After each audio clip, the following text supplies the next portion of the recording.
নতুন বন্ধুকে স্বাগত আর পুরনো বন্ধুকে শুভেচ্ছা জানিয়ে শুরু করছি আবার এপিসোড। আমি অলরেডি পুঁই শাক কেটে নিয়েছি আর তার মধ্যে বিভিন্ন রকম মশলা দিয়ে দিয়েছি, সবজি দিয়েছি। আপনার আলু, বেগুন আর কুমড়ো এই সবজি দিয়েছি। যথারীতি কড়া বসিয়ে দিয়েছি, কড়ার মধ্যে পাঁচফোড়ন দিয়ে দিয়েছি। পাঁচফোড়নটা সুন্দর গন্ধ বেরোলে আমি পেঁয়াজ দিয়ে দিয়েছি।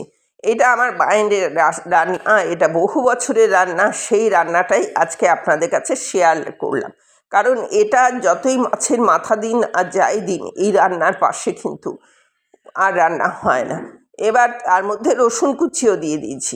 এবার সেগুলো সমস্ত একটু মশলাটা হয়ে যাবার পরে আমি আলুটা তুলে দিলাম। আলুটা ভেজে নিয়ে আপনি আলাদা আলু ভেজে পরে করতে পারেন, কিন্তু এইভাবে করলে আপনার তেলও কম লাগবে আর রান্নাটাও ভালো হবে। সেই জন্য আমি এইভাবে করেছি। এর মধ্যে আমি আর দ্বিতীয় কোনো মশলা দেবো না। হলুদ দিয়ে দিয়েছি আর নুন মিষ্টি এই দুটোই দেবো, নুন আর চিনি। এটা এবার এই এই আলুটা হয়ে যাবার পরে আমি কুমড়োটা দিয়ে দিলাম। এই কুমড়োটা দিয়েও আমি এটাকে ভালো করে নেড়ে ছেড়ে ভালো করে একটু সাঁতলে নিয়ে, মানে একটু ভাজা ভাজা করে নিয়ে, এটা অত্যন্ত সুস্বাদু হয় এবং অত্যন্ত ভালো হয়। আপনি যেভাবে খুশি এটাকে খেতে পারেন। লাস্ট ইনগ্রিডিয়েন্টস হচ্ছে আমি বেগুনটা দিয়ে দিলাম। বেগুনটা দিয়ে, কারণ বেগুনটা খুব তাড়াতাড়ি সফট হয়ে যায়। এবার বেগুনটা দিয়ে এটাকে ভালো করে নেড়ে ছেড়ে আপনার তারপরে শাকটা আমি কেটে রেখেছি, ছোট ছোট করে ডাঁটা ফাটা কেটে রেখেছি। এবার সেইগুলোকে আমি দিয়ে এইটাকে ভালো করে মানে দিয়ে দিলাম।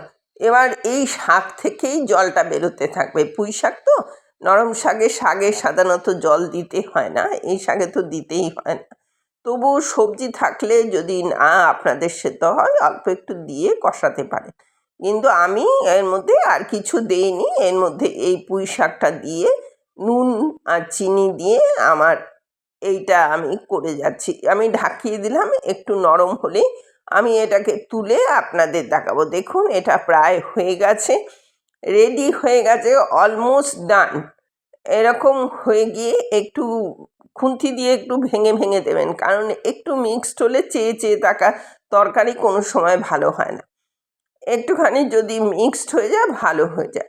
Ready to serve. এতক্ষণ আমার সাথে থাকার জন্য অশেষ ধন্যবাদ। পরবর্তীতে আবার দেখা হচ্ছে যে কোনো এপিসোডে, যে কোনো রেসিপি নিয়ে। বলতে ভুলে গেছি, আপনারা দেখছেন smile with Nupur and Tania. Please একটু সাবস্ক্রাইব করে দেবেন, বেল আইকনটা টিপতে ভুলবেন না, লাইক শেয়ার করে পাশে থাকবেন। নিত্য নতুন রেসিপি পেতে আমার চ্যানেলটা একটু সাবস্ক্রাইব করে রাখবেন, তাহলে যখনই আমি আপলোড করব তখনই আপনাদের কাছে যথাসময়ে নোটিফিকেশান পৌঁছে যাবে। তাহলে আসছি, পরবর্তীতে আবার দেখা হচ্ছে যে কোনো এপিসোডে, যে কোনো রেসিপি নিয়ে। টাটা, সুস্থ থাকুন, ভালো থাকুন, এই কামনাই করি। পরবর্তীতে আবার দেখা হচ্ছে নতুন এপিসোডে।